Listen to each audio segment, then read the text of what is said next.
بسم اللہ الرحمن الرحیم ان اللہ وملائکتہ یصلون علی النبی یا ایہا الذین آمنوا صلوا علیہ وسلموا تسلیما اللہم صلی علی سیدنا و مولانا محمد وعلی آل سیدنا و مولانا محمد مبارک وسلم صلاۃ و سلام علیک یا سیدی یا رسول اللہ، صلاۃ و سلام علیک یا سیدی یا نبی اللہ وعلی آلک و اصحابک و ازواجک و اہل بیتک یا سیدی یا حبیب اللہ۔ حاضرین محترم، السلام علیکم ورحمۃ اللہ وبرکاتہ۔ میں فقیر مفتی عابد حسین اویسی القادری آپ کی خدمت میں حاضر ہوں۔ سب سے پہلے آپ سب کو، تمام سننے والوں دیکھنے والوں کو میری طرف سے ماہ ربیع النور شریف کی آمد مبارک ہو۔ یہ انتہائی بابرکت مہینہ ہے،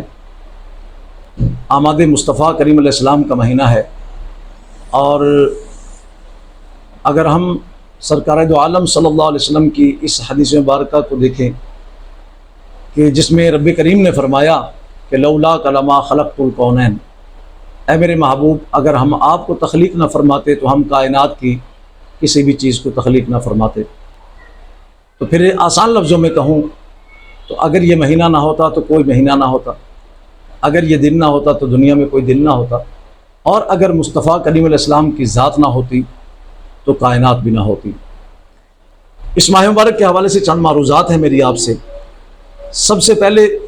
ہر سنی مسلمان کے عشق پر یہ لازم ہے، جو حضور سے عشق کرتا ہے اس پر لازم ہے کہ وہ اپنے گھر کو سجائے، میلاد کے جھنڈے لگائے، جھنڈیاں لگائے، چراغاں کرے، تاکہ ساری دنیا کو یہ پیغام جائے کہ مسلمان اپنے نبی علیہ الصلاۃ والسلام سے کتنی محبت کرتا ہے۔ آپ دیکھیں غیر مسلم جتنے بھی لوگ ہیں وہ اپنے تہواروں کو کس طرح مناتے ہیں، تو یہ ہماری سب سے بڑی عید ہے، اور اس عید کے متعلق لوگوں کا اعتراض بھی ہے کہ اسے عید کیوں کہا جاتا ہے۔ تو میں اس کے لیے مختصراً یہ عرض کروں، اگر آپ سے کوئی کہے کہ آپ 12 ربیع النور شریف کو عید کیوں کہتے ہیں، تو آپ اسے یہ جواب دیں کہ جناب قرآن مجید کی سورہ بقرہ شریف میں ہے کہ جب عیسیٰ علیہ السلام کی قوم پر آسمان سے کھانا نازل ہوا تو عیسیٰ علیہ السلام نے عرض کیا، جسے اللہ نے قرآن پاک میں بیان فرمایا کہ انہوں نے کہا کہ یا اللہ، آج آسمان سے ہمارے لیے کھانا اترا ہے، لہٰذا ہمیں ہمارے اگلے اور پچھلے اس دن کو عید کے طور پر منائیں گے، اور یہ دن عید کا دن ہوگا۔ تو بڑا سیدھا سا جواب ہے کہ آج بھی عیسائی کمیونٹی جو ہے وہ عید کے تہوار کو مناتی ہے، اسے عید کے دن پہ طور پر مناتے ہیں، اور پوچھا جائے تو وہ کہتے ہیں اس دن ہم پر آسمان سے کھانا اترا تھا۔ تو شرم آنی چاہیے ان لوگوں کو جو میلاد النبی صلی اللہ علیہ وسلم کے دن کو یوم عید کہنے پر اعتراض کرتے ہیں کہ اگر عیسیٰ علیہ السلام کی قوم پر کھانا اترے تو وہ دن عید کا بن جاتا ہے، اور اللہ تعالیٰ بھی اس سے ناراض نہیں ہوتے کہ آپ اسے عید کیوں بنا رہے ہو۔ تو اللہ تعالیٰ نے قرآن پاک میں اس کو بیان فرما دیا کہ وہ دن ان کا عید کا ہے کہ ہم نے آسمان سے کھانا اتارا۔ تو کروڑوں کھانے قربان آمنہ کے لال پر، تو جب کھانا اترے تو عیسیٰ علیہ السلام کی قوم عید منائے۔ تو جب کائنات کی جو وجہ تخلیق ہے، جس دن وہ ذات دنیا میں تشریف لائی، تو سب سے بڑی عید وہی دن ہے جس دن حضور علیہ السلام تشریف لائے۔ دوسرا یہ ہے کہ محافل میلاد کا انعقاد اپنے گھروں میں ضرور کریں، سرکار کے ذکر کی محفلیں سجائیں، جتنی اللہ نے توفیق دی، جتنا آپ کر سکتے ہیں۔ آپ کی محبت کو دیکھا جاتا ہے، آپ کے اہتمام کو نہیں دیکھا جاتا۔ اپنی محبت سے جتنا بھی آپ کر سکتے ہیں سرکار دو عالم صلی اللہ علیہ وسلم کی آمد کی خوشی میں، آپ وہ کیجئے، اور اپنی طاقت کے مطابق محفل پاک سجائیے، اپنے گھر میں نعت خوانی کرائیے، اور تاکہ بتائیے کہ ہم حضور علیہ السلام سے کتنی محبت کرتے ہیں، اور یہی محبت ہمارا ایمان ہے۔ اور یہ حدیث پاک ہے مسلم شریف کی کہ لا یؤمن احدکم حتی اکون احب الیہ من والدہ وولدہ والناس اجمعین، کہ آپ صلی اللہ علیہ وسلم نے فرمایا کہ تم میں سے کوئی بھی مومن نہیں ہو سکتا جب تک کہ وہ پوری کائنات سے زیادہ، حد تک کہ اپنے بچوں اور ماں باپ سے بھی زیادہ مصطفیٰ کریم علیہ السلام سے محبت نہیں کر لیتا۔ تو جس سے محبت کی جاتی ہے پھر اس کے لیے سب کچھ کیا جاتا ہے۔ تو اس لیے یہ محبت کا عمل ہے، میلاد منائیے، میلاد پہ گھروں کو سجائیے، اور بتائیے دنیا کو کہ ہم میلاد والے ہیں اور میلاد کرتے رہیں گے، انشاءاللہ حضور کی آمد کے جشن مناتے رہیں گے۔ اب اس موقع پر میں بالخصوص بانیان محفل، جو لوگ محفل کرواتے ہیں، بڑی بڑی محفل کرواتے ہیں، یہ چھوٹی کرواتے ہیں، گلی میں یا محلے میں یا گراؤنڈ میں، جو بھی، ان سے بھی دست بستہ گزارش کرتا ہوں، اور ہمارے ثناء خان حضرات سے بھی دست بستہ گزارش کرتا ہوں کہ ہمارے ہاں محافل پاک کا انعقاد سے بڑی محبت سے کیا جاتا ہے، لیکن ان میں تقدس کا خیال نہیں رکھا جاتا، احترام کا خیال نہیں رکھا جاتا۔ میلاد پاک کی جو محافل کا احترام اور عزت تکریم ہونی چاہیے وہ نہیں ہوتی۔ سب سے پہلی تو بے ادبی یہ ہے کہ ایسے نعت خواں جو ناچ کر اسٹیجوں پر نعت پڑھتے ہیں،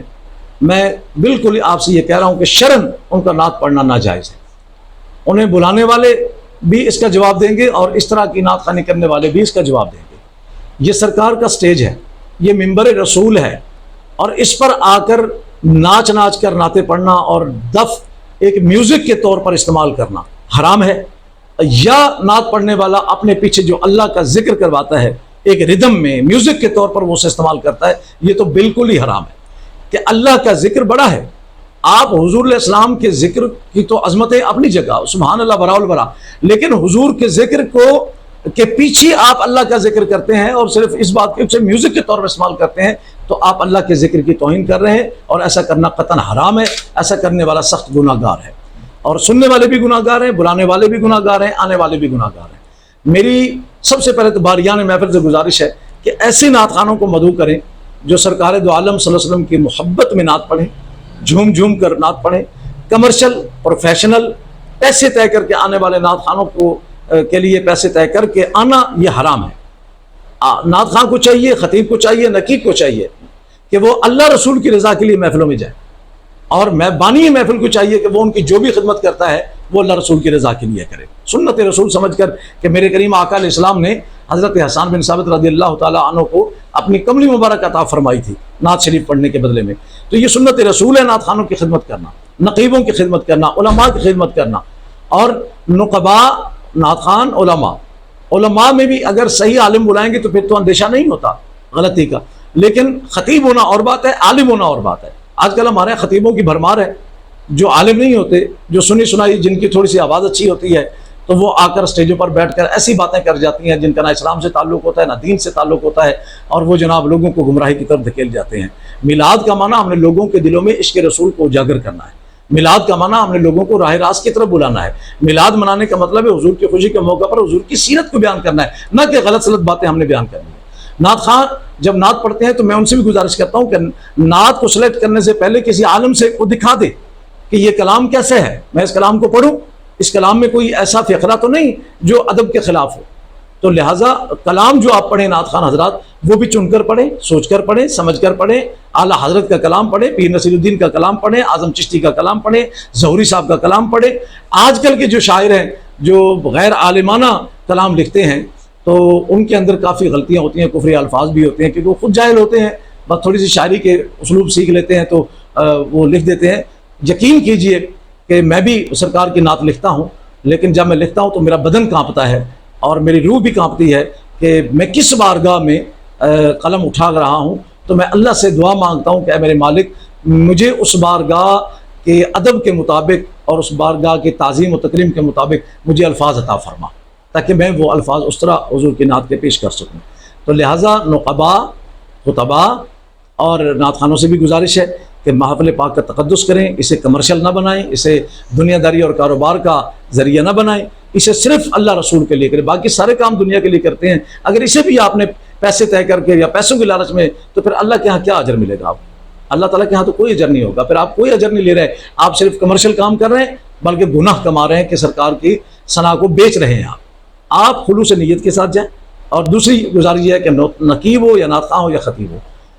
وعدہ خلافی نہ کریں۔ ہم نے یہ دیکھا ہے کہ نعت خواں ایک ٹائم دے دیتا ہے یا نقیب یا خطیب، اگر کہیں اور سے آفر زیادہ ہو جائے پیسوں کی تو وہ اسے دھوکہ دے دیتے ہیں۔ تو ایسا کرنا، وعدہ خلافی کرنا، یہ منافق کی نشانی ہے، مومن کی نشانی نہیں ہے۔ پھر جو مرضی ہو جائے، آپ نے جس سے وقت طے کر لیا آپ اس کے پاس پہنچیں، پتہ نہیں ادھر سے پیسے مل جائیں اور ادھر سے نبی کا کرم ہو جائے جہاں آپ چھوڑ رہے ہیں، آپ کو کیا پتہ۔ اور یاد رکھیے سرکار ہمیشہ غریبوں کو پسند فرماتے ہیں، غریبوں کی محفل میں محبت سے جایا کریں، تاکہ وہاں پہ ہی آپ کو روحانی لذت بھی ملے گی اور کرم بھی ہو جائے گا انشاءاللہ تعالی۔ اللہ تعالی ہم سب کو اس پر عمل کرنے کی توفیق عطا فرمائے۔ ماہ ربیع النور شریف کا بہترین وظیفہ درود پاک ہے۔ میں تمام دوستوں سے گزارش کرتا ہوں بڑھ چڑھ کر کثرت کے ساتھ صبح و شام اپنے نبی پر درود و سلام کے نذرانے پیش کریں، سرکار کی بارگاہ میں ہدیہ عقیدت پیش کریں۔ اللہ کریم ہم سب پر رحم و کرم فرمائے، اللہ حضور کی آمد کے اس ماہ مبارک کے صدقے ملک پاکستان، عوام پاکستان کی خیر فرمائے، ہماری مشکلات کو آسان فرمائے، اللہ تعالی ہم پر رحم و کرم فرمائے۔ وما علینا الا البلاغ المبین۔ السلام علیکم ورحمۃ اللہ وبرکاتہ۔